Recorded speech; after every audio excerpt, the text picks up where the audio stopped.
Magandang hapon mga ka-happy hour. At narito ang mga balita para sa MBC TV Network News Update 3 PM edition. PNP magbibigay ng libreng sakay sa mga pasaherong apektado ng transport strike ng Grupong Manibela.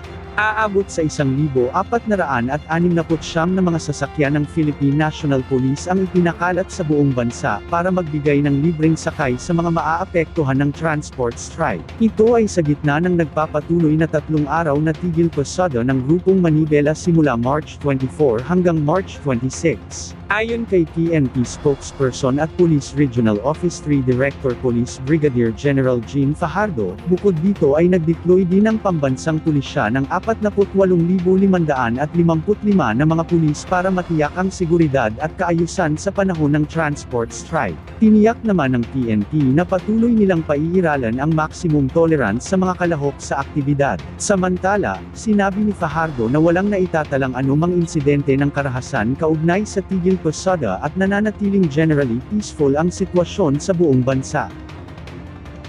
Sa iba pang balita, PA at US Army, inilunsad ang Sabak 2025 Exercises Land Defense, layong palakasin. Inulunsad ngayong araw ang Salaknib at Balikatan Exercises 2025 na may layuning mapalakas ang kakayahan sa land defense ng Philippine Army at United States Army Pacific.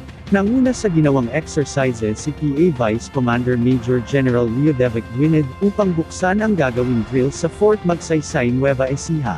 Aabot sa kabuoang 5,000 na mga kasundaluhan ang mga makikiisa, kung saan 3,000 dito ay nagmula sa PA at 2,000 naman mula sa USR PAC, kasama sa gagawing mga aktibidad ang Subject Matter Expert Exchange at War Fighting Exercises. Ayon kay PA spokesperson Colonel Louis de Maala, ang unang phase ng Salaknib ay magsisimula mula March 24 hanggang April 11, habang ang ikalawang bahagi nito ay gaganapin sa May 15 hanggang July 20 na gaganapin naman sa Fort Bonifacio, Taguig City, at mga lugar ng operasyon ng 5th Infantry Division na nakabase sa Isabela at 7th Infantry Division sa Nueva Ecija. Samantala, nakatakda namang magsimula ang Balikatan exercise sa huling bahagi ng Abril hanggang kalagitnaan ng Mayo ngayong taong kasalukuyan. Layunin ng Sabak 2025 na palakasin ang kahandaan sa depensa at magbigay ng mahalagang training sa humanitarian civil assistance, information operations, counterintelligence, at protection.